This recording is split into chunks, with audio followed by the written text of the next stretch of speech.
ഭഗവാന്റെ അവതാരങ്ങളിൽ വെച്ച് ജ്ഞാനാവതാരം എന്ന പുകൾപെറ്റ അവതാരമാണ് കപിലാവതാരം. ഓരോ അവതാരങ്ങൾക്ക് ഓരോ അവതാര ഉദ്ദേശങ്ങളുണ്ടായിരിക്കും. ഇപ്പോൾ കൃഷ്ണാവതാരത്തിൻ്റെ ഉദ്ദേശം നമുക്കറിയാം, കംസനെ നിഗ്രഹിക്കുക. രാമാവതാരത്തിൻ്റെ ഉദ്ദേശം എന്താ? രാവണനെ നിഗ്രഹിക്കുക. നരസിംഹാവതാരം ഇന്നത്തെ പ്രധാനമാണ്. നരസിംഹാവതാരം ഹിരണ്യകശിപുവിനെ നിഗ്രഹിക്കുക. ഇങ്ങനെയാണ് ഓരോ അവതാരത്തിനും ധർമ്മത്തെ നിലനിർത്താൻ ആവശ്യമായ കർമ്മങ്ങൾക്ക് വേണ്ടിയിട്ടാണ് ആരുടെ അവതാരം? ഭഗവാന്റെ അവതാരങ്ങൾ ഉണ്ടാകുന്നത്. അതുകൊണ്ട് തന്നെയാണ് ഗീതയിൽ വളരെ കൃത്യമായി ഭഗവാൻ തൻ്റെ അവതാര തത്വത്തെക്കുറിച്ച് പറയുന്നുണ്ട്. പരിത്രാണായ സാധൂനാം വിനാശായ ചതുഷ്കൃത ധർമ്മ സംസ്ഥാപനാർത്ഥായ. എന്തിനാണ് അവതാരം എന്ന് ചോദിക്കുമ്പോൾ ഓരോ കാലഘട്ടങ്ങളിലും ധർമ്മത്തിനുണ്ടാകുന്ന ക്ഷയം അതിനെ പരിഹരിച്ച് ധർമ്മത്തെ ഉയർത്തുവാൻ വേണ്ടിയിട്ടാണ് അവതാരങ്ങളൊക്കെ ഉണ്ടാകുന്നത്. ഭഗവാന്റെ അവതാരങ്ങൾ. അവതാരം എന്ന വാക്കിൻ്റെ അർത്ഥം ഇറങ്ങി വരിക എന്നുള്ളതാണ്. ഭഗവാൻ തൻ്റെ യഥാർത്ഥ സ്വരൂപത്തിൽ നിന്ന് സജ്ജന സംരക്ഷണത്തിന് വേണ്ടി ഇറങ്ങി വരുന്നതിനെയാണ് എന്തു പറയുന്നത്? അവതാരം എന്ന് പറയപ്പെടുന്നത്. ഇതാണ് ഭഗവാൻ വിവിധ രൂപഭാവങ്ങളിലായി വന്ന് ചേരുന്നത്. ഇവിടെ എല്ലാ അവതാരങ്ങളും ആരെങ്കിലും കൊല്ലാൻ വേണ്ടിയിട്ടാണോ? അപ്പോൾ നമ്മൾ കേട്ടു കംസനെ കൊല്ലാൻ കൃഷ്ണാവതാരം ഇല്ലേ, രാവണനെ വധിക്കാൻ ഇങ്ങനെയൊക്കെ പറയുന്ന സമയത്ത് കൊല്ലുന്നതിലൂടെ മാത്രമല്ല ധർമ്മ പുനഃസ്ഥാപനം, പിന്നെയോ ധർമ്മത്തെക്കുറിച്ച് പഠിപ്പിക്കുന്നതിലൂടെയും ധർമ്മ പുനഃസ്ഥാപനമുണ്ട്. മനസ്സിലായില്ലേ? തെറ്റ് ചെയ്യുന്നതിനെ ഇല്ലാതാക്കുന്നതും ധർമ്മ പുനഃസ്ഥാപനമാണ്. ആ തെറ്റ് ചെയ്യാത്ത നിലയിലേക്ക് ആൾക്കാരെ ഉയർത്തുന്നതും ധർമ്മ പുനഃസ്ഥാപനമാണ്. മനസ്സിലായില്ലേ? അറിവിനെ പകർന്നു കൊടുക്കുക. അതുകൊണ്ടാണ് ഇവിടെ കപിലൻ്റെ അവതാരത്തിൽ ആരെയും നിഗ്രഹിക്കുന്ന രീതിയിലല്ല കപിലൻ വരുന്നത്, പിന്നെയോ അറിവ് പകർന്നു കൊടുക്കുക എന്നുള്ളതാണ്. മനസ്സിലാവുന്നുണ്ടോ? എപ്പോഴാണ് നിഗ്രഹിക്കേണ്ടി വരുന്നത്? നിഗ്രഹിക്കേണ്ടി വരുന്നത് എപ്പോഴാണ്? ഇവിടെ കംസനെയും രാവണനെയൊക്കെ നിഗ്രഹിച്ചത് എന്തുകൊണ്ടാണ്? അജ്ഞാനികളായതുകൊണ്ടാണ്, അഹങ്കാരികൾ ആയതുകൊണ്ടാണ്. അപ്പോൾ അഹങ്കാരികളല്ലെങ്കിൽ അവരെ നിഗ്രഹിക്കേണ്ട ആവശ്യമുണ്ടോ? ഉണ്ടോ?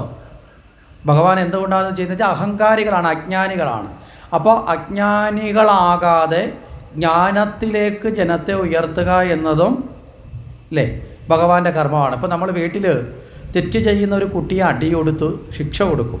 ശിക്ഷ കൊടുക്കുന്ന എന്തിനാണ്? അവൻ ആ തെറ്റ് ആവർത്തിക്കാതിരിക്കാനും അത് തെറ്റാണ് എന്നവനെ ബോധ്യപ്പെടുത്താനും അല്ലേ ശിക്ഷിക്കുന്നത്? ആണോ അല്ലയോ? അതോ ദേഷ്യം കൊണ്ടാണോ? ശത്രുത കൊണ്ടാണോ? അല്ല, ആ തെറ്റ് ആവർത്തിക്കാതിരിക്കാൻ വേണ്ടി സ്നേഹം കൊണ്ടാണ് ശിക്ഷിക്കുന്നത്. മനസ്സിലാവുന്നുണ്ടോ? കുട്ടിക്ക് ചിലപ്പോൾ തോന്നും ദേഷ്യം കൊണ്ടാണെന്ന്, പക്ഷേ യഥാർത്ഥത്തിൽ മാതാപിതാക്കൾ ശിക്ഷ കൊടുക്കുന്നത് എന്തിനുകൊണ്ടാണ്? സ്നേഹം കൊണ്ടാണ്. അവൻ ആ തെറ്റിലേക്ക് ഇനി ആവർത്തിക്കരുത്. അപ്പോൾ തെറ്റ് ചെയ്തത് കൊണ്ടാണ് അല്ലേ. ഇനി ആ തെറ്റ് ചെയ്യാത്ത നിലയിലേക്ക് അവനെ വളർത്തിയെടുത്താൽ ശിക്ഷയുടെ ആവശ്യമുണ്ടോ? അടിക്കേണ്ട ആവശ്യമുണ്ടോ? തെറ്റ് ചെയ്യാത്ത നിലയിൽ. അപ്പോൾ ഇവിടെ ഭഗവാൻ രണ്ട് തരത്തിലും ഭഗവാൻ തൻ്റെ അവതാര തത്വത്തെ പ്രകടമാക്കുന്നുണ്ട്. ഒന്ന്, ശരിയായ ജ്ഞാനത്തെ പകർന്നു കൊടുത്ത് തെറ്റായതിലേക്ക് പോകാതെ നിലനിർത്തുകയും, ഇനി അഥവാ ജ്ഞാനം നേടാതെ തെറ്റായ വഴിയായി പോയാൽ ശിക്ഷ കൊടുത്തു. മനസ്സിലാവുന്നുണ്ടോ? ഈ രണ്ട് നിലയിലും ഭഗവാൻ തൻ്റെ അവതാരത്തെ കൃത്യമാക്കുന്നുണ്ട്. ഇവിടെ ഭഗവാന്റെ കപിലാവതാരം എന്ന് പറയുന്നത് ജ്ഞാന അവതാരമാണ്. ജ്ഞാനാവതാരത്തിലൂടെ കപിലനായി ഭഗവാൻ വന്നു ചേരുന്നു. ഈ കപിലാവതാരത്തിന് ഏറ്റവും വലിയ പ്രാധാന്യം എന്ന് പറയുന്നത് ഭഗവാനെ നമ്മൾ എങ്ങനെയാണ് നേടേണ്ടതെന്ന് ചോദിച്ചാൽ രണ്ട് തരത്തിൽ ഭഗവാനെ നേടാൻ സാധിക്കും. ഒന്ന് കണ്ട് നേടാൻ സാധിക്കും, മറ്റൊന്ന് കേട്ട് നേടാൻ സാധിക്കും. മനസ്സിലാവുന്നുണ്ടോ? ഏതെങ്കിലും ഒരു രൂപത്തെ കണ്ട് ഭഗവാനെ നേടാൻ സാധിക്കും. പക്ഷേ ഏറ്റവും എളുപ്പമല്ല, വളരെ പ്രയാസമാണ്. ഭഗവാനെ നേരിൽ കണ്ട് നേടാൻ വളരെ എളുപ്പമാണോ? പ്രയാസമാണ്. പിന്നെ എളുപ്പം എന്ന് പറഞ്ഞാൽ എന്താ? ആചാര്യന്മാരുടെയും ഗുരുനാഥന്മാരുടെയും കാരുണ്യം കൊണ്ട് കേട്ട് നേടാനാണ് അല്ലേ. ഭഗവാനെക്കുറിച്ച് കേട്ട് അതിനാണ് നമുക്ക് രാമായണവും ഭാഗവതവും പുരാണങ്ങളും ഉപനിഷത്തുക്കളും മനസ്സിലായില്ലേ, ഭഗവത്ഗീതയും എല്ലാം നമ്മുടെ ആചാര്യന്മാർ എഴുതി തയ്യാറാക്കി വെച്ചിരിക്കുന്നതിനാണ് അത് കേൾക്കുക എന്നുള്ളതാണ്. അതുകൊണ്ടാണ് നമ്മുടെ ഈശ്വരാരാധനയുടെ ഭാഗമായി ക്ഷേത്രങ്ങളിലും വീടുകളിലുമൊക്കെ വിശേഷങ്ങളിൽ രാമായണ ഭാഗവതങ്ങളൊക്കെ വായിക്കുന്നത്. മനസ്സിലായില്ലേ? എന്തിനാണിത് വായിക്കുന്നത് ചോദിച്ചാൽ, ഇത് വായിക്കുന്ന സമയത്ത് ഇത് കേട്ട് നമ്മുടെ ഉള്ളിലേക്ക് ആരുടെ ബോധം ഉണ്ടാവും? ഭഗവാന്റെ ബോധം വന്നു ചേരും. അപ്പോൾ ഉള്ളിലേക്ക്, അപ്പോൾ ഇതിൽ ഏറ്റവും ഗുണകരമായി ഭഗവാനെ നേടാൻ സാധിക്കുന്നത് കേൾവിയിലൂടെയാണ്. നമ്മൾ ഏറ്റവും കൂടുതൽ അറിവ് നേടിയിട്ടുള്ളത് എങ്ങനെയാണ്? നമ്മുടെ ജീവിതത്തിൽ നമ്മൾ ഏറ്റവും കൂടുതൽ അറിവ് നേടിയിട്ടുള്ളത് എങ്ങനെയാണ്? കണ്ടാണോ കേട്ടാണോ? എങ്ങനെയാണ് നമ്മൾ ഏറ്റവും കൂടുതൽ അറിവ് ജീവിതത്തിൽ നേടിയിട്ടുള്ളത്? എങ്ങനെയാണ്? കണ്ടിട്ടാണോ കേട്ടിട്ടാണോ? കേട്ടിട്ടാണോ? മനസ്സിലായില്ലേ? ഏറ്റവും കൂടുതൽ അറിവ് നമ്മുടെ ജീവിതത്തിൽ നമ്മൾ നേടിയിട്ടുള്ളത് കേട്ടാണ്. രണ്ടാമതാണ് കണ്ടിട്ടുള്ളത്. മനസ്സിലായില്ലേ? പിന്നെയാണ് മണത്തും രുചിച്ചും സ്പർശിച്ചുമുള്ള അറിവുകൾ. അങ്ങനെ 5 തരത്തിലാണ് അറിവ് നേടുന്നത്. കണ്ടറിയുക, കേട്ടറിയുക, മണത്തറിയുക, രുചിച്ചറിയുക, സ്പർശിച്ചറിയുക. അതിനാണ് പഞ്ച ഇന്ദ്രിയങ്ങൾ എന്ന് പറയുന്നൊരു വ്യവസ്ഥ. കണ്ണ്, മൂക്ക്, നാക്ക്, ത്വക്ക്, ചെവി, ഇങ്ങനെ പഞ്ചേന്ദ്രിയങ്ങളിലൂടെയാണ് അറിവ് നേടുന്നത്. അതിൽ കേൾവിയിലൂടെയാണ് ഏറ്റവും കൂടുതൽ അറിവ് നമ്മൾ നേടുന്നത്. ഈ അറിവിലൂടെയാണ് ഈശ്വരനെ നേടാൻ എളുപ്പം സാധിക്കുന്നത്. കാരണം ആ കേട്ട് അതിലൂടെ ഭഗവാൻ ഉള്ളിൽ വന്നു ചേരും. ഇവിടെ ഭക്തിയിലാണല്ലോ നമ്മൾ ഈശ്വരനെ നേടുന്നത്, അല്ലേ? ഭഗവാനെ നേടാൻ ഇന്ന് ഈ കലിയുഗത്തിലെ ഏറ്റവും പ്രധാന മാർഗം എന്താ? ഭക്തിയാണ്. ആ ഭക്തിയെക്കുറിച്ച് തന്നെ പറയുമ്പോൾ ഭാഗവതം പറയുന്നത് ഭക്തിയുടെ ആധാരശില എന്ന് പറയപ്പെടുന്നത് നവതാഭക്തി മാർഗങ്ങളാണ്. നവതാഭക്തിയിൽ 9 തരം മാർഗങ്ങളുണ്ട് ഭക്തിയെ പൂർണ്ണമാക്കാൻ. അതായത് 9 പടികളിലൂടെ വേണം ഒരു വ്യക്തി ഭക്തനായി മാറാൻ. നമ്മളൊക്കെ സാധാരണഗതി ധരിച്ചിരിക്കുന്നത്, നമ്മുടെയൊക്കെ കേവലബോധം കൊണ്ട് നമ്മൾ ധരിച്ചിരിക്കുന്നത് നമ്മളൊക്കെ ഭക്തന്മാരായിക്കഴിഞ്ഞു എന്നാണ്. മനസ്സിലായില്ലേ? നമ്മളൊക്കെ ഭക്തന്മാരായി കഴിഞ്ഞിട്ടില്ല, ഭക്തന്മാരാകാനുള്ളവരാണെന്ന് നമ്മൾ തിരിച്ചറിയണം. ഭക്തന്മാരാകാനുള്ളവരാണ് എന്ന് തിരിച്ചറിഞ്ഞാലേ നമുക്ക് ആകാൻ പറ്റൂ. മനസ്സിലായില്ലേ? ആയി എന്ന് വിചാരിച്ചാൽ പിന്നെ ആകാൻ ശ്രമിക്കുമോ? എനിക്കെല്ലാം അറിയാം, എല്ലാം തികഞ്ഞു എന്ന് വിചാരിക്കുന്ന ഒരാൾ പിന്നെ പഠിക്കുമോ? പഠിക്കില്ല. മനസ്സിലായില്ലേ? അപ്പം ഭക്തന്മാരാകാനുള്ളവരാണ് നമ്മൾ, അല്ല ഭക്തന്മാരായവരല്ല. എന്താ ഭക്തന്മാരാകാനുള്ളവരെന്ന് പറഞ്ഞത്? ഭക്തി എന്ന് പറയുന്നത് ഈശ്വരനോടൊപ്പം പ്രാധാന്യമുള്ളതാണല്ലേ. ഭഗവാനെ ഭജിച്ച് ഭഗവാനായി തീരാനാണ് ഭക്തി. ഭഗവാനെ ഭജിച്ച് ഭഗവാനായി തീരാനാണ്. ശിവം ഭജേത് ശിവം ഭൂത്വ എന്നാണ് ശാസ്ത്രം പറഞ്ഞത്.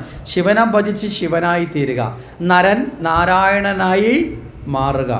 ആ മൂല്യത്തിലേക്ക് എത്തണമെങ്കിൽ നമ്മുടെ കയ്യിൽ ഇപ്പോൾ ഉള്ള ഭക്തി കൊണ്ട് മാത്രം പറ്റുമോ? നമ്മളെ ധാരണയിൽ ക്ഷേത്രത്തിൽ പോകുന്നു, വഴിപാട് നടത്തുന്നു, വീട്ടിൽ നാമം ജപിക്കുന്നു, നിലവിളക്ക് കത്തിക്കുന്നു, ഇതൊക്കെയല്ലേ നമ്മൾ ഭക്തി എന്ന് പറഞ്ഞുകൊണ്ട് ചിന്തിക്കുന്നത്, അല്ലേ? ശരിയല്ലേ? പിന്നെ വല്ലപ്പോഴൊക്കെ ദൂരോട്ടുള്ള ഏതെങ്കിലും സ്ഥലത്ത് തീർത്ഥാടനത്തിന് പോവും. ഇതൊക്കെയാണ് നമ്മൾ ഭക്തി. ഇതുകൊണ്ട് മാത്രം തീരുന്നതാണോ ഭക്തി? അല്ല, വലിയ ഒരു തലമാണ് ഭക്തി. അതുകൊണ്ടാണ് അതിന് 9 പടികളിലൂടെ കടക്കണം. ഈ 9 പടികളിലൂടെ കടക്കണമെന്ന് പറഞ്ഞ് ഏതെങ്കിലും അമ്പലത്തിലെ 9 പടി പോയി ചവിട്ടണമെന്നല്ല പറയുന്നതിൻ്റെ അർത്ഥം. നമ്മുടെ ജീവിതത്തിൽ 9 തലത്തിലൂടെ നമ്മൾ കടന്നു പോകണം. ആ 9 തലത്തിലൂടെയാണ് ഭക്തി നമ്മളിൽ ദൃഢമായി മാറുന്നത്. അതിനെയാണ് നവതാഭക്തി എന്ന് പറയപ്പെടുന്നത്. അതിലെ 1ാമത്തെ പടി എന്ന് പറയുന്നതാണ് നമ്മൾ ഇപ്പോഴത്തെ ചർച്ചാ വിഷയം. 1ാമത്തെ പടി എന്ന് പറയുന്നത് ശ്രവണമെന്നാണ്. മനസ്സിലായില്ലേ? ശ്രവണം. ആ വാക്കിൻ്റെ മലയാളം അർത്ഥം എന്താ? ശ്രവണം, കേൾക്കുക. മനസ്സിലാവുന്നുണ്ടോ? അപ്പോൾ കേൾക്കുക, ശ്രവണം. ശ്രവണം കീർത്തനം വിഷ്ണു, സ്മരണം പാദസേവനം, അർച്ചനം വന്ദനം ദാസ്യം, സഖ്യം ആത്മനിവേദനം. ഇങ്ങനെയാണ് 9 പടികളെക്കുറിച്ച്. ആദ്യമേ കേൾക്കണം. കേട്ട് കഴിഞ്ഞാൽ കേട്ട കാര്യം എന്ത് ചെയ്യണം? കീർത്തിക്കണം.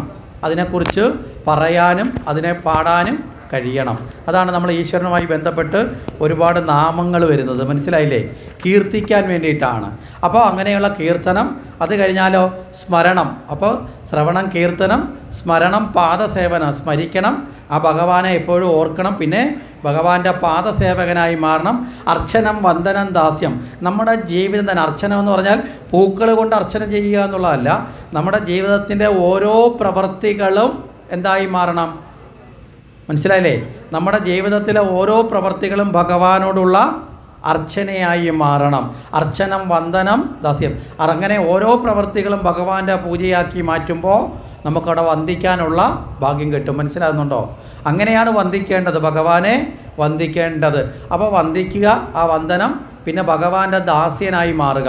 ഭഗവാനെ നിൻ്റെ ഇച്ഛ നടക്കട്ടെ, നിൻ്റെ ഇച്ഛയ്ക്കനുസരിച്ച്, അല്ലേ, നീ എന്തൊക്കെയാണോ തീരുമാനിക്കുന്നത് അതിലൂടെ ഞാൻ സഞ്ചരിച്ചു കൊള്ളാം. അതാണല്ലോ ദാസ്യം എന്ന് പറയുന്നത്, അല്ലേ?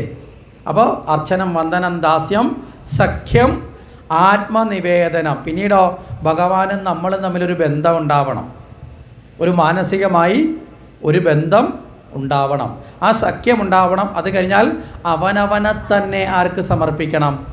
നമ്മളെ തന്നെ ഭഗവാന് സമർപ്പിക്കണം. അതിനാണ് സഖ്യമാത്മ നിവേദനം. അപ്പോൾ അതാണ് ഭക്തിയുടെ പൂർണ്ണത. അപ്പോൾ ഈ പൂർണ്ണതയിലേക്കൊക്കെ എത്തിക്കുന്നത് ഏതിലൂടെയാണ്? ആദ്യത്തെ പടിയിലൂടെ നിന്നല്ലേ രണ്ടാമത്തെ പടിയിലേക്ക് കയറുന്നത്, അല്ലേ? ആദ്യത്തെ പടി എന്നല്ലേ രണ്ടാമത്തെ പടിയിലേക്ക് കയറുന്നത്. ആദ്യത്തെ പടി കയറാതെ വേറെ ഏതെങ്കിലും പടി കയറാൻ സാധിക്കുമോ? സാധിക്കില്ല. അപ്പോൾ ആദ്യമേ തന്നെ നമ്മുടെ ജീവിതത്തിൽ ഉണ്ടാകേണ്ട ശീലം കേൾക്കുക എന്നുള്ളതാണ്. ഇന്ന് സത്യത്തിൽ നമുക്ക് ഭക്തന്മാർക്ക് ഒട്ടും താല്പര്യമില്ലാത്തത് എന്താ? കേൾക്കാനാണ്. ആരെക്കുറിച്ച്? ഭഗവാനെക്കുറിച്ച് കേൾക്കാനാണ് താല്പര്യമില്ലാത്തത്. യഥാർത്ഥത്തിൽ ഭക്തൻ ഉണ്ടാകേണ്ട ഏറ്റവും പ്രധാനപ്പെട്ട യോഗ്യത എന്താ? ഭഗവാനെക്കുറിച്ച് കേൾക്കുക. എത്ര കേട്ടാലും മതി വരാതെ വീണ്ടും വീണ്ടും വീണ്ടും വീണ്ടും കേൾക്കണമെന്നുള്ള ആഗ്രഹം നമ്മളിൽ ഉയരുമ്പോഴാണ് നമ്മളൊരു ഭക്തനായി മാറ്റപ്പെടുന്നത്. ഇന്ന് നേരെ മറിച്ച് ഭഗവാനെക്കുറിച്ച് പറയുന്നതൊക്കെ നിർത്തി വല്ല ഗാനമേളയോ മിമിക്സ് പരേഡോ വെച്ചാൽ അല്ലേ, പിന്നെ ഭക്തന്മാരെ കൊണ്ട് ഇരിക്കാൻ പറ്റാത്ത കണക്ക് നമ്മുടെ മൈതാനങ്ങൾ നിറയും. അവിടെ കിടന്ന് തമ്മിൽ അടികൂടക്കവും തമ്മിൽ ഇടികൂടക്കവും മദ്യപിച്ച് കൂത്താടക്കവും ശംഭുവും കഞ്ചാവും ഒക്കെ അടിച്ച് ഭഗവാന്റെ പേര് പേക്കോലങ്ങളൊക്കെ നടത്തി ഇതൊക്കെ വലിയ ആളും കൂടി രാത്രി 12 മണിക്കോ 11 മണിക്കോ ഒന്നായാലും ഒരു കുഴപ്പമില്ല. നമ്മളെല്ലാവരും അല്ലേ എന്താ ഭഗവാന്റെ പേരിലാണെന്നാണ് പറയുന്നത്. യഥാർത്ഥത്തിൽ എന്താണ് ഭഗവാന്റെ പേര് കേൾക്കേണ്ടത്? ഭഗവാനെക്കുറിച്ചിട്ടാണ്, ഈശ്വരനെക്കുറിച്ചിട്ടാണ്. നന്നാവാനുള്ളത് കേൾക്കാത്തത് കൊണ്ടാണ് ഇന്ന് വലിയൊരു ശതമാനം ഹിന്ദു സമൂഹവും ഈ പാതയിലൂടെ പോകാത്തത് കൊണ്ടാണ് ഈ ഹിന്ദു സമൂഹം എവിടെ എത്തിയത്? ഇത്തരം ആഭാസകരമായ പരിപാടികളിൽ വരുന്ന ഗതികെട്ട അവസ്ഥയിലേക്ക് നമ്മുടെ ക്ഷേത്രാന്തരീക്ഷങ്ങൾ പോലും തകർന്നു പോയത്. മനസ്സിലായോ? ഭഗവാനെക്കുറിച്ച് കേൾക്കാൻ വരാത്തവൻ വരെ അർദ്ധരാത്രിക്ക് മക്കളെയും കൊച്ചുമക്കളെയും പെണ്ണുമുള്ളയും വിളിച്ചുകൊണ്ട് ഗാനമേളയ്ക്ക് മിമിക്സ് പരേഡ് കേൾക്കാൻ ക്ഷേത്ര മൈതാനത്ത് വരും. ആ കേട്ടതിൻ്റെ സംസ്കാരമല്ലേ അവർക്കുണ്ടാവുള്ളൂ, അല്ലേ? മനസ്സിലായില്ലേ? നമ്മുടെ ഒരു കുഞ്ഞു വളരുമ്പോൾ സ്ഥിരമായി അയലത്തെ വീട്ടിൽ നിന്നോ അല്ലെങ്കിൽ സ്വന്തം വീട്ടിൽ നിന്നോ മാതാപിതാക്കൾ പറയുന്ന അസഭ്യം കേട്ടാണ് അവൻ വളരുന്നതെങ്കിൽ അവൻ്റെ ജീവിതത്തിലും ചില സാഹചര്യം ഉണ്ടാകുമ്പോൾ അവൻ്റെ വായിൽ ആദ്യം എന്തായിരിക്കും വരുന്നത്? നല്ല വാക്കായിരിക്കുമോ അസഭ്യമായിരിക്കുമോ? അസഭ്യമായിരിക്കും. മനസ്സിലാവുന്നുണ്ടോ? അപ്പോൾ ഈ കേൾവി നമ്മുടെ സ്വഭാവത്തെയും സംസ്കാരത്തെയും കൃത്യമാക്കും. അതുകൊണ്ടാണ് ഭക്തൻ എന്ത് കേൾക്കണം? ഭഗവാനെക്കുറിച്ച് കേൾക്കണം. ആരെയാണോ നമ്മൾ അറിയേണ്ടത് അവരെക്കുറിച്ച് കേൾക്കണം. അതിനാണ് പണ്ട് കാലം മുതലേ നമ്മുടെയൊക്കെ വിശേഷങ്ങളിൽ നമ്മുടെ ക്ഷേത്രങ്ങളിലും വീടുകളിലും ഒക്കെ എന്താ ഈ ഭാഗവതവും രാമായണവും വായിക്കുക എന്ന് പറയുന്ന ശീലം. എന്തിനാണ്? ഭഗവാന് വേണ്ടിയല്ല. നമ്മൾ ഇന്നലെ പറഞ്ഞു. ആർക്ക് വേണ്ടിയാ? നമുക്കത് കേൾക്കാനാണ്. അത് കേട്ട് ആ വരികളുടെ അർത്ഥത്തെ മനസ്സിലാക്കി ആ ബോധത്തിലേക്ക് നമുക്ക് ഉയരാനാണ്. യഥാർത്ഥത്തിൽ പറഞ്ഞാൽ ഇതൊരു എഡ്യൂക്കേഷനാണ്, ഒരു വിദ്യാഭ്യാസമാണ്, ശരിയായ വിദ്യാഭ്യാസമാണ്. മനസ്സിലാവുന്നുണ്ടോ? ശരിയായ വിദ്യാഭ്യാസം എന്ന് പറയുന്നതാണ് ഒരു മനുഷ്യനെ വളർത്തുന്നത്. ശരിയല്ലേ? ഒരു മനുഷ്യനെ നല്ല ഗുണങ്ങളോടുകൂടി വളർത്താനാണ് ശരിയായ വിദ്യാഭ്യാസം. ഇന്നലെ നമ്മൾ അതിനെക്കുറിച്ചും പറഞ്ഞു. ഇന്ന് നമ്മുടെ സ്കൂളുകളിൽ നിന്ന് ഈ ശരിയായ വിദ്യാഭ്യാസം കിട്ടുന്നുണ്ടോ? നമ്മുടെയൊക്കെ കൊച്ചു കുട്ടികൾ വരെ പഠിക്കുന്ന സ്കൂളിൻ്റെ അടുത്ത് പോയി നിന്നാൽ സ്കൂൾ വിട്ടു വരുന്ന സമയത്ത് തമ്മിൽ കിടന്ന് അടികൂടുന്ന അല്ലേ? നമ്മളൊന്ന് ആലോചിച്ച് നോക്കുക. ഈ അടുത്ത കാലത്താണ് കൂടെ പഠിക്കുന്ന ഒരു കൊച്ചു വിദ്യാർത്ഥിയെ മറ്റ് വിദ്യാർത്ഥികൾ ഒരുമിച്ച് ചേർന്ന് തല്ലിക്കൊന്നത്. അങ്ങനെയുള്ള അവസ്ഥകളിലേക്ക് നമ്മൾ എത്തി നിൽക്കുകയാണ്. വളരെയധികം അപകടകരമായ അവസ്ഥയിലേക്കാണ് പോകുന്നത്. ഇവിടെയാണ് ഭാഗവതം പഠിപ്പിക്കുന്നത് ഉത്തമമായ ശ്രവണമുണ്ടാകണം. ഇത് പണ്ട് കാലത്തെ നമ്മുടെ വീടുകളിലുണ്ടായിരുന്നു. പണ്ട് കാലത്ത് നമ്മുടെ വീടുകളിലെ അമ്മമാർ അല്ലെങ്കിൽ മുത്തശ്ശിമാരും ഒക്കെ ഇരുന്ന് രാമനാമം ചൊല്ലുമായിരുന്നു അല്ലേ സന്ധ്യയ്ക്ക്. അതുപോലെ ഏതെങ്കിലുമൊക്കെ സമയത്ത് ഭാഗവതം വായിക്കുമായിരുന്നു, രാമായണം വായിക്കുമായിരുന്നു. ഇവരിതൊക്കെ ചെയ്യുന്നത് വളരെ പതുക്കെയാണോ? ഉറക്ക വായിക്കും അല്ലേ? ഉറക്ക ചെല്ലുക. എന്തിനാണ് ഇവർ ഉറക്ക ചെല്ലുന്നത്? ദൈവത്തിന് ചെവിക്ക് കേൾവിക്കുറവ് വല്ലതും ഉണ്ടായിട്ടാണോ? എന്തിനാണ് ഇവർ ഉറക്ക ചെല്ലുന്നത്? നിങ്ങൾ പേടിക്കേണ്ട. ഇന്നത്തെ കാലത്ത് ഇതാരും ചെല്ലാറില്ല, അതുകൊണ്ട് വിഷമമൊന്നും വേണ്ട. ഇന്നത്തെ കാലത്ത് മുത്തശ്ശിമാർക്ക് പോലും എന്ത് വേണ്ട? നാമജപമൊന്നും വേണ്ട. ചില മുത്തശ്ശിമാർ പോലും ഇപ്പോൾ TV സീരിയലിൻ്റെ മുമ്പിലാണ്. മനസ്സിലായില്ലേ? നിങ്ങൾക്ക് വേണ്ടെങ്കിൽ പിന്നെ എനിക്കെന്തിനാ ചാവാനിരിക്കുന്നത്? എനിക്കെന്തിനാണെന്നാണ് ഇപ്പോൾ ചോദിക്കുന്നത്. ഇതാണ് ഇപ്പോഴത്തെ അവസ്ഥ. ഇതെന്തിനാണിത് ഉറക്കെ ജപിക്കുന്നതെന്ന് ചോദിച്ചാൽ തങ്ങൾക്ക് വേണ്ടി മാത്രമല്ല, ഒരുപക്ഷേ വീട്ടിലുമുള്ള മറ്റുള്ളവർ പോലും, മനസ്സിലാവുന്നുണ്ടോ, ഇത് വായിക്കാൻ മെനക്കെടാത്തവരുടെ പോലും ചെവിയിൽ എന്ത് ചെല്ലണം? രാമായണവും ഭാഗവതവും അല്ലെങ്കിൽ സന്ധ്യനാമങ്ങളും കേൾക്കണം. അതിനു വേണ്ടിയിട്ടാണ് ഇവർ ഉറക്കെ ജപിച്ചു കൊണ്ടിരുന്നത്. മനസ്സിലാവുന്നുണ്ടോ? അത് കേൾക്കുന്ന സമയത്ത് നിരന്തരം കേൾക്കുമ്പോൾ ആ വീട്ടിലെ ഓരോ വ്യക്തിയുടെ സ്വഭാവവും അതിനനുസരിച്ച് നന്നാവുമായിരുന്നു. നിരന്തരം നമ്മൾ കേൾക്കുന്നത് നമ്മുടെ ജീവിതത്തിൽ വന്ന് പതിക്കും. അത് കേട്ട് കേട്ട് കേട്ട് കേട്ട് കേട്ട് പതുക്കെ കൊണ്ട് നമ്മുടെ മനസ്സിൽ പല പല തരത്തിലുള്ള മാറ്റങ്ങൾ. അപ്പോൾ കുഞ്ഞുനാൾ മുതലേ നമ്മുടെയൊക്കെ കുഞ്ഞുങ്ങൾക്ക് ഇത് കേട്ട് വളരാനുള്ള ഭാഗ്യം പണ്ട് കാലത്തുണ്ടായിരുന്നോ? ഇന്നങ്ങനെയുണ്ടോ? മനസ്സിലായില്ലേ? പണ്ട് കാലത്ത് ഒരു നാടെടുത്താൽ ഒരു നാട്ടിൽ വഴിതെറ്റി പോകുന്ന 1-2 പേരായിരുന്നു. ഇന്നൊരു നാടെടുത്തു കഴിഞ്ഞാൽ അതിൽ നന്നാവുന്നവരുടെ എണ്ണം 1-2 ആണ്. കൂടുതൽ ആൾക്കാരും പലതരത്തിലാണ് പോകുന്നത്. എന്താ കാരണം?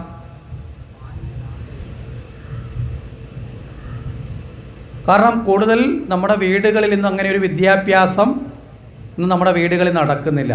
അപ്പോൾ നമ്മുടെ വീടുകളിൽ നിന്നാണ് ആദ്യമേ, അല്ല ദൈവത്തെ വിളിച്ചത് കൊണ്ട് മാത്രം കാര്യമില്ല. നമ്മൾ ചെയ്യേണ്ടതും നമ്മൾ പറയേണ്ടതും പകർന്നു കൊടുക്കേണ്ടതും ആദ്യത്തെ ഗുരുവായി ആര് മാറണം? അമ്മയും അച്ഛനും മാറണം. അച്ഛനെയും അമ്മയും കണ്ടാണ് മക്കൾ വളരുന്നതെന്ന് ഉത്തമമായ ബോധ്യം ആർക്കുണ്ടാവണം? മാതാപിതാക്കൾക്കുണ്ടാവണം. അപ്പം നമ്മളൊക്കെ ഈ കുടുംബമായി കഴിഞ്ഞു കഴിഞ്ഞാൽ എത്ര കാലം വരെയാണ് ഭാര്യ ഭർത്താക്കന്മാരായി ജീവിക്കാനുള്ള അവകാശമുള്ളത്? കല്യാണം കഴിഞ്ഞ് എത്ര കാലം വരെയാണ് ഭാര്യ ഭർത്താക്കന്മാരായി ജീവിക്കാനുള്ള അവകാശമുള്ളത്? കല്യാണം കഴിപ്പിച്ചപ്പോൾ ഇതൊന്നും പറഞ്ഞു തന്നില്ലല്ലേ? താലിയും മാലയും തന്ന് സദ്യയൊക്കെ നടത്തി ഇങ്ങ് പോരുന്നതാണ്. നമ്മളിതൊക്കെ നമ്മൾ മനസ്സിലാക്കേണ്ടതാണ്.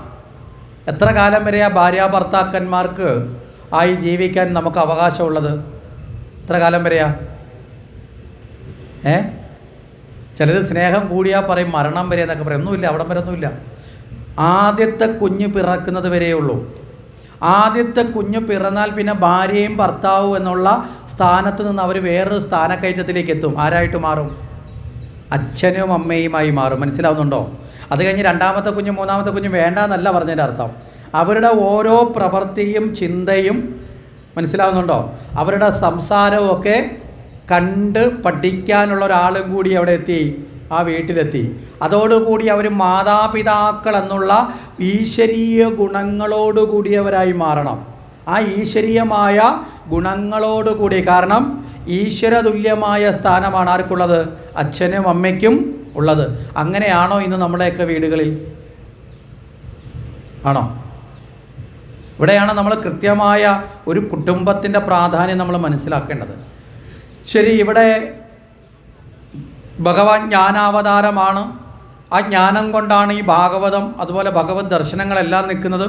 അപ്പോൾ അതുകൊണ്ട് തന്നെ കപിലാവതാരം വളരെ പ്രധാനമുള്ളതാണ് എന്ന് സൂചിപ്പിച്ചു. ഇവിടെ കപിലാവതാരത്തിലേക്ക് നമ്മൾ വരുമ്പോൾ സായംഭൂ മനുവും ശതരൂപ എന്ന് പറയുന്ന ബ്രഹ്മാവിൽ നിന്ന് ജന്മമെടുത്ത മനുഷ്യൻ്റെ ആദിമമായ മനുഷ്യൻ്റെ പരമ്പരയിലെ ആദ്യത്തെ ആളാണ് സായംഭൂ മനു. അപ്പം നമ്മുടെയൊക്കെ പൂർവികൻ ആരാണ് എന്ന് ഏറ്റവും ആദ്യത്തെ ആളിനെ തിരഞ്ഞു പോയാൽ ആരാണ്? സായംഭൂ മനുവാണ്. മനസ്സിലായില്ലേ? അതുകൊണ്ടാണ് നമ്മളെയൊക്കെ മനുഷ്യൻ എന്ന വാക്കുകൊണ്ട് തന്നെ വിശേഷിപ്പിക്കുന്നത്. മനുവിൻ്റെ പരമ്പരയിൽപ്പെട്ടവർ. അപ്പോൾ ബ്രഹ്മാവ് സായംഭൂ മനുവിനെ സൃഷ്ടിച്ചു, ശതരൂപയെ സൃഷ്ടിച്ചു. അവരോട് പറഞ്ഞു, നിങ്ങൾ ഈ പ്രപഞ്ചത്തെ പരിപാലിച്ച് സന്താന ഉൽപ്പാദനമൊക്കെ നടത്തി ഈ പ്രപഞ്ചത്തിൻ്റെ നാഥരായി ജീവിക്കാൻ വേണ്ടി ആദ്യത്തെ മനുഷ്യകുലത്തെ സൃഷ്ടിച്ചു എന്നാണ് പറയപ്പെടുന്നത്. ഈ സായംഭൂ മനുവിനും ശതരൂപ ദേവിക്കും 5 മക്കളാണ് ഉണ്ടായിരുന്നത്. അതിൽ 2 ആൺമക്കളും 3 പെൺമക്കളും. അതിനകത്ത് ആൺമക്കളിൽ ഉത്താനപാദൻ അതുപോലെ തന്നെ പ്രിയംവദൻ എന്ന 2 ആൺമക്കൾ, അത് കഴിഞ്ഞാൽ പ്രസൂതി, അത് കഴിഞ്ഞാൽ ആഹുതി, ദേവഹൂതി എന്ന് പറയുന്ന 3 പെൺകുട്ടികൾ. അതിൽ പ്രസൂതിയെ ദക്ഷൻ വിവാഹം കഴിച്ചു. ദക്ഷനെ നമുക്കറിയാലോ, അവിടെ സതിയുടെയൊക്കെ പിതാവായി വരുന്ന ദക്ഷൻ വിവാഹം കഴിച്ചു. ആഹുതിയെ രുചി പ്രജാപതി എന്ന ബ്രഹ്മാവിൻ്റെ തന്നെ മറ്റൊരു മാനസപുത്രൻ വിവാഹം കഴിച്ചു. ഇത് കഴിഞ്ഞിട്ട് ദേവഹൂതി എന്ന് പറയുന്ന മകൾക്ക് ഒരു ഉത്തമയായ ഭർത്താവിനെ വകണം എന്നുള്ള അർത്ഥത്തിൽ മാതാപിതാക്കൾ അന്വേഷണം ആരംഭിച്ചു.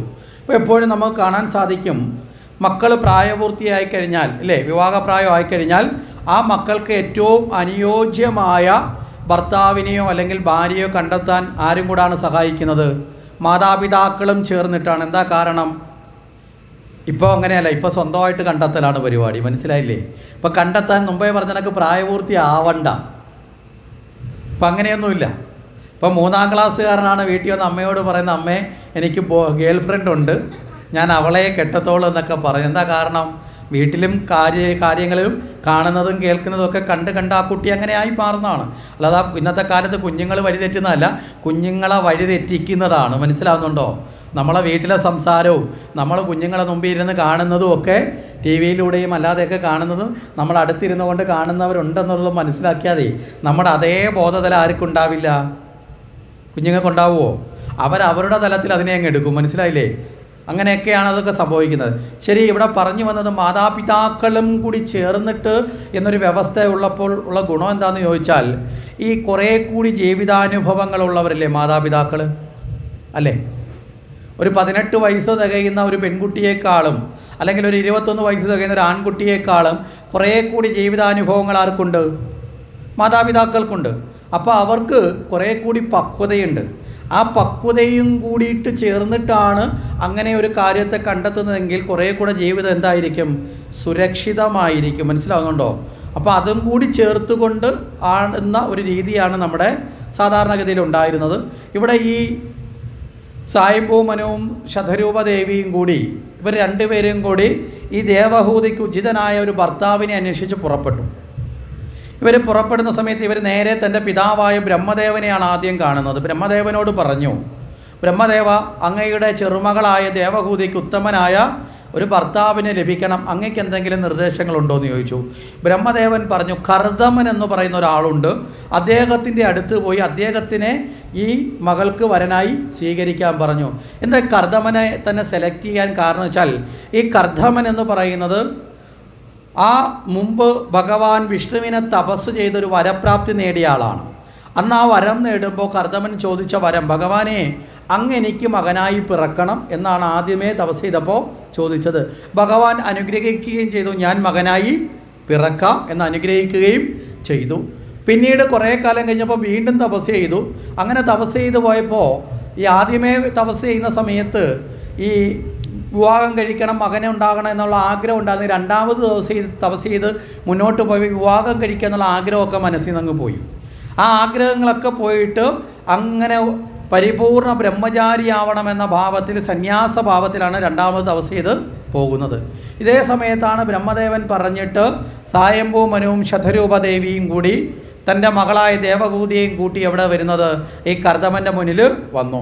ഇദ്ദേഹം തപസ് ചെയ്തുകൊണ്ടിരിക്കുകയാണ്. ഇദ്ദേഹത്തിൻ്റെ അടുത്ത് വന്നു. അദ്ദേഹം ചോദിച്ചു, എന്താണ് കാര്യം, നിങ്ങൾ എന്തിനാണ് വന്നതെന്നൊക്കെ ചോദിച്ചു. സൽക്കരിച്ചു. അതിഥി എന്നുള്ള നിലയിൽ അവർക്ക് വേണ്ടിയിട്ടുള്ള സൽക്കാരങ്ങളൊക്കെ ചെയ്തു. ആ സമയത്ത് പറഞ്ഞു, ഞങ്ങൾ വന്നത് ഞങ്ങളുടെ മകൾക്ക് നല്ല ഒരു വരനെ അന്വേഷിച്ചിട്ട് ഞങ്ങൾ പുറപ്പെട്ടതാണ്. അങ്ങയെ കൊണ്ട് ഞങ്ങളുടെ മകളെ വിവാഹം കഴിപ്പിക്കാൻ ആഗ്രഹിക്കുന്നു. ഈ സമയത്ത് കർദമൻ പറഞ്ഞത്, ഞാൻ ഈ വിവാഹ താല്പര്യങ്ങളോട്, ലൗകിക ജീവിതത്തോട് തൽപരൻ അല്ല. ആദ്യകാലത്തുണ്ടായിരുന്നു, പിന്നീട് അത് നഷ്ടപ്പെട്ടു മനസ്സിൽ. നമ്മളും അങ്ങനെയല്ലേ, ചില സമയത്തുണ്ടാകുന്ന ആഗ്രഹം പിന്നീട് ഉണ്ടാവുമോ? കുറേ നാൾ കഴിയുമ്പോൾ നമ്മുടെ ജീവിതത്തിൻ്റെ ശൈലി മാറുമ്പോൾ മാറ്റം വരും. അപ്പോൾ ആദ്യ കാലഘട്ടത്തിൽ ഉണ്ടായിരുന്നു എങ്കിലും പിന്നീട് അത് മനസ്സിൽ നിന്ന് നഷ്ടപ്പെട്ടു. അതുകൊണ്ട് ലൗകികമായ ജീവിതത്തിനോട് എനിക്ക് താല്പര്യം ഇല്ല എന്ന് ആര് പറഞ്ഞു? കർദമൻ തുറന്നു പറഞ്ഞു.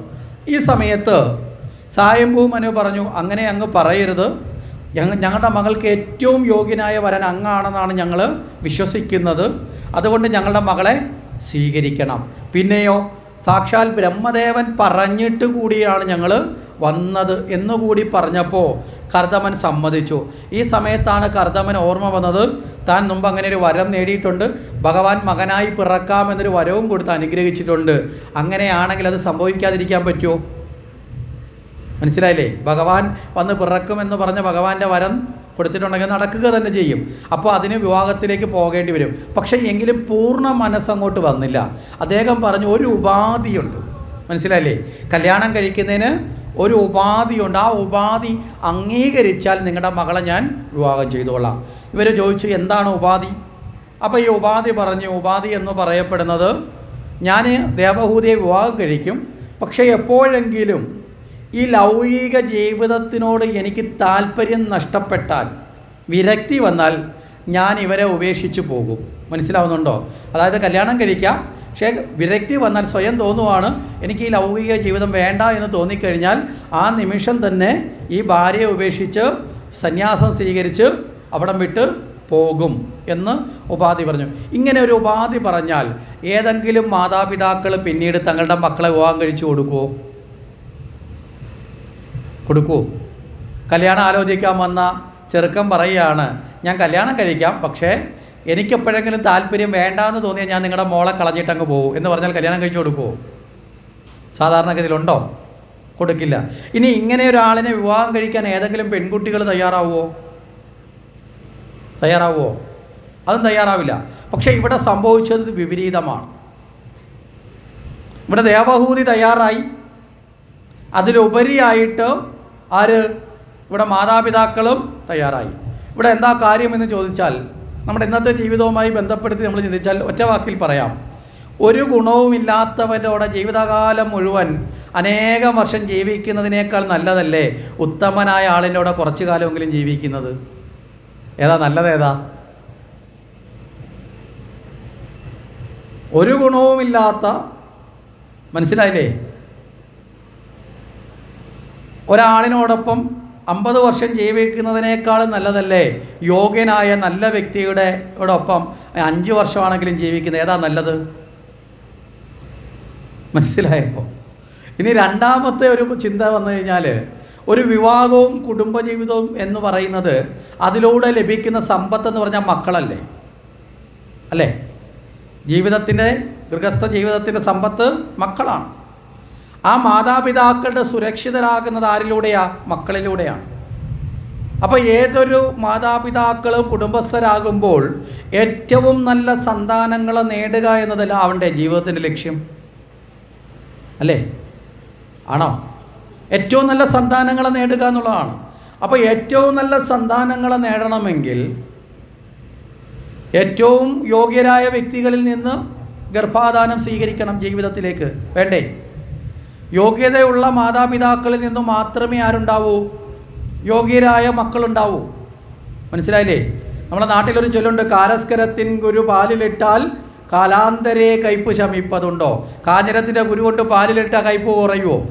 ഇനി കാഞ്ഞിരത്തിൻ്റെ ഗുരു കൊണ്ടുപോയിട്ട് മണ്ണിനകത്ത് ശർക്കര കലക്കി ചേർത്തിട്ട് അതിനകത്ത് കുഴിച്ചിട്ടാൽ കാഞ്ഞിരത്തിൻ്റെ തൈ കിളിച്ച് വരുമ്പോൾ അതിന് മധുരം ഉണ്ടാവുമോ? ഉണ്ടാവില്ല.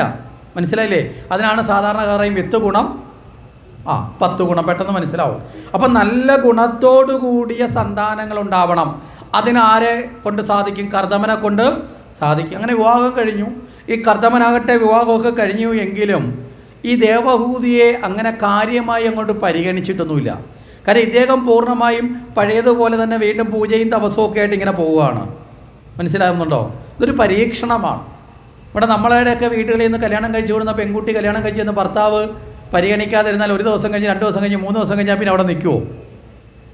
ഇവിടെ ദേവഹൂതി നേരെ മറിച്ച് തൻ്റെ ഭർത്താവ് എന്താണോ അദ്ദേഹം ഏർപ്പെടുന്ന അതിന് സഹായം ചെയ്തുകൊണ്ട് അവിടെ കഴിയാൻ തുടങ്ങി. ഇവിടെ എന്തിനാണ് കർദമൻ ഇങ്ങനെ ഒരു പരീക്ഷണം നടത്തിയെന്ന് ചോദിച്ചാൽ, തനിക്ക് സാക്ഷാൽ വിഷ്ണു തന്നെ പുത്രനായി ജനിക്കുമെന്നൊരു വരമുണ്ടല്ലോ. അപ്പോൾ ആ വരമുണ്ടെങ്കിൽ ആ പുത്രൻ ആരിലൂടെയാണ് ഇനി ജനിക്കേണ്ടത്? ഈ സ്ത്രീയിലൂടെയല്ലേ, ഈ ദേവഹൂതിയിലൂടെയല്ലേ ജനിക്കേണ്ടത്? ആ ദേവഹൂതിയെ അതിന് ഉത്തമമായി യോഗ്യയാക്കി മാറ്റാനാണ്, മനസ്സിലായില്ലേ, അവിടെ ആ കർദമൻ അങ്ങനെ ഒരു നിഷ്ഠ മുന്നോട്ട് വെച്ചു. എന്താ കാര്യം? ഇവിടെ കർദമൻ തപസ് ചെയ്തും പൂജ ചെയ്തും ഒക്കെ ഇരിക്കുമ്പോൾ ഈ ദേവഹൂതി പോയി അദ്ദേഹത്തിന് വേണ്ടതൊക്കെ ചെയ്തു കൊടുക്കും. പൂക്കൾ കൊടുക്കും, മറ്റ് മാല കെട്ടി കൊടുക്കും, പൂജയ്ക്ക് ആവശ്യമുള്ളതൊക്കെ ഒരുക്കി കൊടുക്കും. പിന്നെയോ ഈ പൂജ മുഴുവൻ കണ്ടുകൊണ്ട് ഈ ധ്യാനവും മന്ത്രവും ഈ ജപിക്കുന്നതും എല്ലാം കേട്ടുകൊണ്ട് അതിൻ്റെ കൂടെ ഇരുന്ന് അവരും അറിയാതെ കൂടെ ആ നാമജപങ്ങളിലേക്ക് ഏർപ്പെട്ടു. മനസ്സിലായില്ലേ? മുല്ലപ്പൂമ്പൊടി ഏറ്റുകിടക്കുന്ന കല്ലിന് സൗരഭ്യം വരുന്നത് പോലെ കർദമനിൽ നിന്നുള്ള നല്ല ഗുണങ്ങൾ കൂടി ആരിലേക്ക് വന്നു? ദേവഹൂതിയിലേക്ക് വന്നു. ദേവഹൂതി നല്ല ഒരു മനഃശുദ്ധിയുള്ള ഭക്തയായി മാറി. അങ്ങനെ ആ ഉത്തമ ഗുണങ്ങളോടുകൂടിയ വ്യക്തിയായി ദേവഹൂതി ഉയർത്തപ്പെട്ടപ്പോൾ കർദമൻ ചോദിച്ചു, എന്ത് ആഗ്രഹമാണ് നിനക്ക് സാധിക്കാനുള്ളത്? കുറേ കാലമായി നീ എല്ലാം സഹിച്ചുകൊണ്ട് അല്ലേ, എല്ലാം സഹിച്ചുകൊണ്ട് നീ എന്നെ ശുശ്രൂഷിക്കുന്നു, മനസ്സിലാവുന്നുണ്ടോ? അപ്പോൾ അതുകൊണ്ട് എന്ത് വരമാണ് വേണ്ടത്? ഈ സമയത്ത് ദേവഹൂതി പറഞ്ഞു, അങ്ങേക്കറിയാമല്ലോ, ഭർത്തുമതികളാകുന്ന ഏതൊരു സ്ത്രീയും ആഗ്രഹിക്കുന്ന സന്താനത്തെക്കുറിച്ചിട്ടാണ്. നല്ല സന്താനങ്ങൾ ഉണ്ടാകണം. ശരി, നിൻ്റെ ആഗ്രഹം സാധിപ്പിക്കാമെന്ന് പറഞ്ഞു 9 മക്കൾ ജനിച്ചു. 9 പേരും പെൺകുട്ടികളാണ്. മനസ്സിലായില്ലേ? ഇവിടെ ഭഗവാൻ മകനായി പിറക്കുമെന്ന് പറഞ്ഞെങ്കിലും വന്നിട്ടില്ല. 9 പേരും ആദ്യം ജനിച്ച 9 പേരും പെൺകുട്ടികളാണ്. ഈ 9 പെൺകുട്ടികളും ജനിച്ച സമയത്ത് കുറേ നാൾ കഴിഞ്ഞപ്പോൾ കർദമൻ പറഞ്ഞു, ഞാൻ ഇവിടം വിട്ട് പോവുകയാണ്. പണ്ടൊരു വാക്ക് പറഞ്ഞിട്ടുണ്ട്, ഉപാധി പറഞ്ഞിട്ടുണ്ട്, എപ്പോൾ വേണമെങ്കിലും ഇവിടുന്ന് പോകാം, അതുകൊണ്ട് ഞാൻ ഇവിടം വിട്ട് പോവുകയാണ് എന്ന് പറഞ്ഞു. അപ്പോൾ ഈ സമയത്ത് ആദ്യമായി ദേവഹൂതി തൻ്റെ ഭർത്താവിൻ്റെ മുന്നിൽ ഒരു അപേക്ഷ വെച്ചു. ഇന്ന് വരെ ഒരു കാര്യത്തിലും മറ്റൊരു കാര്യം തിരിച്ചു പറഞ്ഞില്ല. എന്താ ഇഷ്ടം അത് നടക്കട്ടെ എന്നാണ്. ഇവിടെ ഒരു കാര്യം മാത്രം പറഞ്ഞു. എന്താ? ഇവിടെ ഭഗവാൻ മകനായി പിറക്കുമെന്നുള്ള വരം കർദമനുണ്ട് എന്ന് ദേവഹൂതിക്കറിയാം. ആ കുഞ്ഞിൻ്റെ അമ്മയാകാനുള്ള തൻ്റെ ആഗ്രഹം മറച്ചു വെച്ചില്ല. മനസ്സിലാവുന്നുണ്ടോ? ഇവിടെ കർദമൻ ഇവിടുന്ന് പോയി കഴിഞ്ഞാൽ അത് സാധിക്കുമോ? സാധിക്കില്ല. അപ്പോൾ ആ ഒരു ഭാഗ്യം നേടാൻ വേണ്ടി ദേവഹൂതി തൻ്റെ ഭർത്താവിനോട് പറഞ്ഞു, അങ്ങ് എന്നെ വിട്ടു പോകുമെന്നുള്ള ഉപാധിയൊക്കെ മുമ്പേ പറഞ്ഞതാണ്, അതെനിക്കറിയാം, അതുകൊണ്ട് എനിക്കതിൽ വിഷമവും ഇല്ല. പക്ഷേ ഒരു കാര്യം അങ്ങ് മനസ്സിലാക്കണം, ഈ 9 പേരും പെൺകുഞ്ഞുങ്ങളാണ്. ഈ 9 പെൺകുഞ്ഞുങ്ങളും കാലാന്തരത്തിൽ വളർന്നു വരുമ്പോൾ വിവാഹം കഴിഞ്ഞ് അവർ ഭർതൃഗൃഹങ്ങളിലേക്ക് പോകും. അങ്ങനെ ഭർത്താവിൻ്റെ അടുത്തേക്ക് പോകുന്ന അവസരത്തിൽ ഞാൻ ഒറ്റപ്പെടും. കാരണം എന്താ? അങ്ങ് ഭർത്താവാണ്, അങ്ങ് ഇപ്പോൾ ഇവിടുന്ന് പോകുന്നു, ഇനി എനിക്ക് അങ്ങയുടെ തുണയില്ല. മക്കളുടെ തുണ എവിടം വരെയേ ഉള്ളൂ? അവർ വിവാഹം കഴിഞ്ഞ് പോകുന്നത് വരെയേ ഉള്ളൂ അല്ലേ? വിവാഹം കഴിഞ്ഞ് അവർ പോയി കഴിഞ്ഞാൽ ഭർത്താവിൻ്റെ തുണയുമില്ല, മക്കളുടെ തുണയും ഇല്ലാത്ത അവസ്ഥയിൽ എന്താവും? ഞാൻ ഒറ്റപ്പെടും. അങ്ങനെ ഈ ഒരു അവസ്ഥയിലേക്ക് എത്തപ്പെടാതിരിക്കാൻ എനിക്കൊരു പുത്രനെ കൂടി നൽകിയാലും. മനസ്സിലായില്ലേ? ഇതാണ് ജീവിതത്തിൽ ബുദ്ധി ഉപയോഗിച്ച് നേടുക എന്ന് പറയുന്നത്. ശരി, അങ്ങനെയാണെങ്കിൽ നിൻ്റെ ആഗ്രഹം എന്ന് പറയുന്നത് അർഹതപ്പെട്ടതാണ്, അല്ലെങ്കിൽ അത് വേണ്ടതാണ്.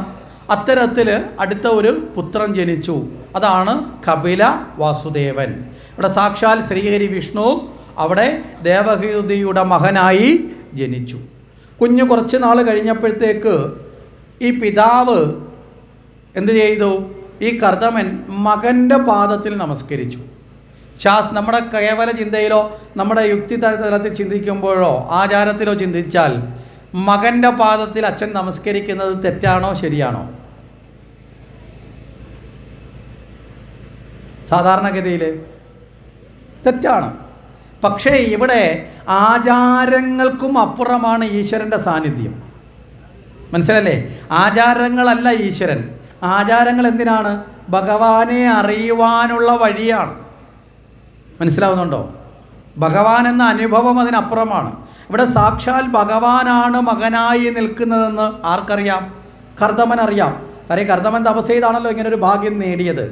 അപ്പോൾ അവിടെ മകൻ എന്ന ഭാവത്തിൽ കാണണോ ഈശ്വരൻ എന്ന ഭാവത്തിൽ കാണണോ? ഏറ്റവും ഉന്നതമായത് ഏതാ? മകൻ എന്നതാണോ ഈശ്വരൻ എന്നതാണോ? ഏതാ? ഈശ്വരൻ എന്നുള്ളതാണ്. അപ്പോൾ 2 ഭാവം ഒരു വ്യക്തിയിൽ നമ്മൾ നോക്കുമ്പോൾ ഉണ്ടെങ്കിൽ അതിൽ ഏത് ഭാവത്തെ ആയിരിക്കണം നമ്മൾ ആദ്യം തന്നെ കാണേണ്ടത്? ഉയർന്ന ഭാവത്തെ ആയിരിക്കണം. ഇപ്പം നമ്മൾ ഒരു ഉദാഹരണം പറയാം, ഒരു ഗുണത്തെ വെച്ച് പറയാം എളുപ്പം മനസ്സിലാക്കാൻ വേണ്ടി. ഒരാൾ നല്ലതുപോലെ പാടും, അയാൾ പടവും വരയ്ക്കും, വലിയ മോശമില്ലാത്ത പടവും വരയ്ക്കും. അയാളെ നമ്മൾ പരിചയപ്പെടുത്തുമ്പോൾ നമ്മൾ ആദ്യം എന്തായിരിക്കും പറയുന്നത്? നന്നായി പാടും, പിന്നെ പടമൊക്കെ വരയ്ക്കും, ഇങ്ങനല്ലേ പറയുള്ളൂ. ആദ്യത്തെ ഗുണം ഏതായിരിക്കും? പാടുന്നറിയും. ഇനി ഡാൻസ് കളിക്കുന്നതാണെങ്കിൽ ആദ്യത്തെ ഗുണം ഡാൻസ് ആയിരിക്കും. അപ്പോൾ ഏറ്റവും ഉന്നതമായ ഗുണം, പ്രത്യേകിച്ച് ഇവിടെ നമ്മൾ പറഞ്ഞ ഇവിടെ ചില ഗുണങ്ങളിലാണ്, ഇത് അതിനും അപ്പുറമാണ് ഈശ്വരൻ. അപ്പോൾ ഭഗവാന്റെ പാദത്തെ നമസ്കരിച്ചു. മനസ്സിലായില്ലേ? ഇവിടെ ഇത് ചിലപ്പോൾ തെറ്റാണെന്ന് ചിലർക്ക് വാദം വരാം. അതുകൊണ്ടാണ് തൊട്ടുപുറകിൽ ഒരു കഥ ഭാഗവതത്തിൽ വ്യാസൻ ചേർത്ത് വെച്ചിട്ടുണ്ട്. അവിടെ നമസ്കരിക്കേണ്ട ആളിനെ ആ നിലയിൽ കാണാതെ ആ ആളിനെ തരം താഴ്ത്തി കണ്ടതിൻ്റെ ദുഃഖം ഉണ്ടായി. എവിടെയാണെന്ന് ചോദിച്ചാൽ എവിടെയാ? ദക്ഷയാഗത്തിൻ്റെ ഫലം. ശിവനെ തൻ്റെ മരുമകനായി കാണാതെ മഹാദേവനായി കണ്ടിരുന്നു എങ്കിൽ ദക്ഷന് ദുർഗതി വരുമായിരുന്നോ? പറഞ്ഞതിൻ്റെ അർത്ഥം മനസ്സിലായില്ലേ? ദക്ഷൻ മഹാദേവനായ സാക്ഷാൽ പരമശിവനെ എന്തായി കണ്ടു? മരുമകൻ എന്നുള്ള അർത്ഥത്തിൽ കണ്ടു. അതുകൊണ്ടാണ് താൻ വന്നപ്പോൾ ശിവൻ എഴുന്നേറ്റില്ല എന്ന് പറഞ്ഞുകൊണ്ട് ശിവനെ അപമാനിച്ചത്. അതിൻ്റെ ഫലം എന്തായി? ദുഃഖമായി മാറിയില്ലേ? ദക്ഷൻ്റെ തല നഷ്ടപ്പെട്ടു. നേരെ മറിച്ചായിരുന്നെങ്കിലോ? മനസ്സിലാവുന്നുണ്ടോ? അതുകൊണ്ടാണ് അത് തൊട്ടടുത്ത് തന്നെ സാമ്യം വെച്ചു. ശരി, ഇവിടെ നമുക്ക് ഇതിലേക്ക് തന്നെ വരാം. ഇവിടെ നമുക്ക് കാണാൻ സാധിക്കുന്നത് ഇപ്രകാരം കർദമൻ ആ പാദത്തിൽ നമസ്കരിച്ചു. കർദമൻ അവിടം വിട്ട് പോയി. കുറേ നാൾ കഴിഞ്ഞപ്പോൾ ഈ മകൻ കപിലൻ അമ്മയോട് പറഞ്ഞു, അമ്മേ, ഞാൻ ഇവിടം വിട്ട് പോവുകയാണ്. അപ്പോൾ അമ്മ ഒരു ചോദ്യം ചോദിച്ചു. അച്ഛൻ പോയ സമയത്ത് ആ ദുഃഖത്തിൽ നിന്ന് കടക്കാൻ എനിക്ക് നിൻ്റെ തുണയുണ്ടായിരുന്നു, ഇല്ലേ? മകനുണ്ടെന്നൊരു ബോധം ഉണ്ടായിരുന്നു. ഇപ്പം നീ കൂടി പോയാൽ പിന്നെ ഞാൻ വീണ്ടും ആശ്രയമില്ലാത്ത അവസ്ഥയിലേക്ക് എത്തും എന്നുള്ള ദുഃഖം അമ്മ പറഞ്ഞു. ഈ സമയത്ത് കപിലൻ തൻ്റെ അമ്മയെ ഉപദേശിക്കുന്നുണ്ട്. ഇതിനെയാണ് കാപിലേയം എന്ന ഭാവത്തിൽ ഭാഗവതത്തിലെ ഏറ്റവും ശ്രേഷ്ഠമായ ഭാഗമാണ് കപിലോപദേശം എന്ന് പറയുന്നത്. ആ അമ്മയെ ഉപദേശിക്കുന്നുണ്ട്. അമ്മയോട് പറയുന്നുണ്ട്, അമ്മേ, ദുഃഖത്തിൻ്റെ കാരണം ആരെങ്കിലും ആശ്രയിക്കാനുണ്ടോ ഇല്ലയോ എന്നുള്ളതല്ല. മനസ്സിലാവുന്നുണ്ടോ? ആരെങ്കിലും ആശ്രയിക്കാൻ ഉണ്ടോ ഇല്ലയോ എന്നുള്ളതല്ല ദുഃഖ നിവാരണത്തിനുള്ള കാരണം. നമ്മളൊക്കെ ഇപ്പോൾ ദുഃഖ നിവാരണത്തിന് എന്താ, ഒരു ദുഃഖം വരുമ്പോൾ നമുക്ക് ആശ്രയിക്കാൻ ഇന്ന ആൾക്കാരുണ്ട് എന്നുള്ള ചിന്ത വരുമ്പോൾ നമുക്ക് എന്ത് വരും? നമ്മുടെ ദുഃഖം കുറയുന്നതായിട്ട് നമുക്ക് തോന്നും. ഇനി ഈ ആശ്രയിക്കാനുള്ളവരാരെങ്കിലും ശാശ്വതമാണോ? മനസ്സിലായില്ലേ? നമുക്ക് ദുഃഖം വന്നാൽ നമുക്ക് ആശ്രയിക്കാൻ അമ്മാവനുണ്ട്, ചിറ്റപ്പനുണ്ട്, കൊച്ചച്ഛനുണ്ടെന്നൊക്കെ നമ്മൾ ചിന്തിക്കുന്നത്. ഈ കൊച്ചച്ഛനും അമ്മാവനും ചിറ്റപ്പനും എല്ലാ കാലത്തും ശാശ്വതമാണോ? അപ്പോൾ ശാശ്വതമല്ലാത്തതിനെ ആശ്രയിച്ചാൽ നമ്മൾ തീരുമാനിച്ചാൽ എല്ലാ കാലത്തും ദുഃഖം ഇല്ലാതിരിക്കുമോ? ആശ്രയിക്കാനുള്ളവരില്ലാതായാലും ദുഃഖം വരും. അപ്പോൾ ഇവിടെ പരമമായി ദുഃഖം ഇല്ലാതാകണമെങ്കിൽ നമ്മൾ ആരെയാണ് ആശ്രയിക്കേണ്ടത്? ഈശ്വരനെ മാത്രമാണ്. ജ്ഞാനമാണ് ദുഃഖത്തെ ഇല്ലാതാക്കാനുള്ള കാരണം. ജ്ഞാനമാണ്. അജ്ഞാനമാണ് ദുഃഖത്തിൻ്റെ കാരണം. അമ്മയോട് പറഞ്ഞു കൊടുക്കുകയാണ് മകൻ, അമ്മേ, അജ്ഞാനം കൊണ്ടാണ് ദുഃഖമുണ്ടാകുന്നത്. അതുകൊണ്ട് എന്തുണ്ടാവണം? അജ്ഞാനത്തെ അകറ്റണം. ആരെ പ്രാപിച്ച്? ഭഗവാനെ നേടി. മനസ്സിലാവുന്നുണ്ടോ? അപ്പം ഭഗവാനെ നേടുന്നത് എന്തിനാണെന്ന് ചോദിച്ചാൽ ബാങ്ക് ലോൺ റെഡിയാക്കാനോ, വീട്ടുകാർക്ക് ജോലി കിട്ടാനോ, അല്ലെന്നുണ്ടെങ്കിൽ വേറെ കടം മേടിച്ച പൈസ തിരിച്ചു കൊടുക്കാൻ കാശുണ്ടാവാനോ അല്ല. ഇപ്പം നമ്മൾ അതിനൊക്കെയല്ലേ ഭഗവാനെ ആശ്രയിക്കുന്നത്, അല്ലേ? ഇപ്പം നമ്മൾ അങ്ങനെയൊക്കെയുള്ള മോഹത്തിലാണ് ഭഗവാനെ ആശ്രയിക്കുന്നത്. ഭഗവാനെ ആശ്രയിക്കുന്നത് എന്തിനാ? ഭഗവാനെ ആശ്രയിക്കുന്ന ജ്ഞാനത്തെ നേടാനാണ്. അജ്ഞാനത്തെ അകറ്റി ജ്ഞാനത്തെ നേടാനാണ്. ഈശ്വരാനുഗ്രഹം കൊണ്ട് മാത്രമാണ് പൂർണ്ണമായ ജ്ഞാനം ഉണ്ടാകുന്നത് എന്ന് പറഞ്ഞു. ഇവിടെ സൃഷ്ടിയുടെ തത്വത്തെക്കുറിച്ചുമൊക്കെ ആ മകൻ അമ്മയോട് പറഞ്ഞു കൊടുക്കുന്നുണ്ട്. 24 തത്വങ്ങൾ, പഞ്ചമഹാഭൂതങ്ങൾ, പഞ്ചതന്മാത്രകൾ, പഞ്ചജ്ഞാനേന്ദ്രിയം, പഞ്ചകർമ്മേന്ദ്രിയം, അന്ധക്കരണങ്ങൾ 4 അത് കഴിഞ്ഞ് കാലമാകുന്ന സവിശേഷമാർന്ന പ്രക്രിയയും കൂടി ചേരുന്നതാണ് ഈ പ്രപഞ്ചം. മനസ്സിലായില്ലേ? നമ്മൾ ഈ ചുറ്റും കാണുന്ന ഈ പ്രപഞ്ചം എന്താണെന്ന് ചോദിച്ചാൽ ആദ്യത്തെ ഘടകം ഭഗവാനിൽ നിന്ന് പഞ്ചഭൂതങ്ങളുണ്ടായി. എന്തൊക്കെയാണ് പഞ്ചഭൂതം? ആകാശം, വായു, അഗ്നി, ജലം, ഭൂമി. ഇവ വ്യത്യസ്തമായി ഇതിന് തന്മാത്രകളുണ്ട്. ഇതിൻ്റെ പൊതു സ്വഭാവം രസം, അതുപോലെ തന്നെ ഗന്ധം, അങ്ങനെ തുടങ്ങിയിട്ടുള്ള ശബ്ദം, അങ്ങനെ തുടങ്ങിയുള്ള പഞ്ചതന്മാത്രകൾ ഇവയുടെ ഗുണമായി ഉണ്ടായി. അത് കഴിഞ്ഞാൽ ഇതിൽ നിന്ന് തന്നെ ഉത്ഭവിച്ചു? ഇവിടെ പഞ്ചജ്ഞാനേന്ദ്രിയം, പഞ്ചകർമ്മേന്ദ്രിയങ്ങളും വന്നു ചേരുന്ന ഈ ശരീരങ്ങളൊക്കെ ഉണ്ടായി. അത് കഴിഞ്ഞാൽ ഈ ശരീരവും ഏതിനനുസരിച്ച് ചലിക്കുന്നു? കാലം, അല്ലേ? കാലത്തിനനുസരിച്ചല്ലേ ഈ മാറ്റങ്ങളൊക്കെ ഉണ്ടാവുന്നത്. നമ്മൾ ജനിച്ചപ്പോൾ ഉണ്ടായിരുന്ന രൂപമാണോ ഇപ്പോൾ ഉള്ളത്? നമ്മൾ പറയും 10 വയസ്സ് ഉള്ളപ്പോഴും നമ്മളിങ്ങനെ തന്നെ നമ്മളായിരുന്നു എന്ന് പറയും. പക്ഷേ 10 വയസ്സുള്ളപ്പോൾ നമ്മളാണോ 30 വയസ്സാകുമ്പോൾ ഉള്ള രൂപം? മാറ്റം ഉണ്ടായി. എന്താ? ആരാ മാറ്റുന്നത്? കാലത്തിലൂടെ മാറ്റത്തിന് വിധേയമാണ്. ഈ പ്രപഞ്ചത്തിൽ കാലത്തിൻ്റെ ഗതിയിൽ മാറ്റമില്ലാത്തതായി എന്തെങ്കിലും വസ്തു ഉണ്ടോ? ജീവനുള്ളതും ജീവനില്ലാത്തതുമായ എല്ലാ വസ്തുക്കളും, ഈ പ്രകൃതിയിലുള്ള എല്ലാ വസ്തുക്കളും ഏതിനനുസരിച്ച് മാറ്റമുണ്ട്? കാലത്തിനനുസരിച്ച് മാറ്റമുണ്ട്. ചിലപ്പോൾ നമ്മൾക്ക് 5 or 6 തലമുറകൾക്കുള്ളിൽ ഒരേ കണക്കിരിക്കുന്ന വസ്തു അത് കഴിഞ്ഞാൽ മാറത്തില്ലേ? സ്ഥിരമാണോ? മാറ്റം വന്നുകൊണ്ടേയിരിക്കും. അപ്പോൾ കാലത്തിനനുസരിച്ച് ഇവയൊക്കെ മാറും. അതുകൊണ്ട് തന്നെ ഇവിടെ ആരെയാണ് ആശ്രയിക്കേണ്ടത്? മാറ്റമില്ലാത്തവനായി ഈ ലോകത്തൊന്നേ ഉള്ളൂ. അതാരാണ്? ഈശ്വരനാണ്. മനസ്സിലാവുന്നുണ്ടോ? അപ്പോൾ ഈ മാറ്റമുണ്ടായിക്കൊണ്ടിരിക്കുന്ന വസ്തുക്കളെ ആശ്രയിച്ചും ദുഃഖത്തെ തീർക്കാൻ പറ്റില്ല. ഈ മാറ്റമുണ്ടായിക്കൊണ്ടിരിക്കുന്ന കാലത്തിനനുസരിച്ച് ഇന്നുള്ളത് നാളെ മറ്റൊരു ഭാവത്തിലേക്കും രൂപത്തിലേക്കും എത്തപ്പെടാം. അപ്പോൾ അതിനെ ഒന്നിനെയും ആശ്രയിക്കാതെ ആരെ ആശ്രയിക്കണം?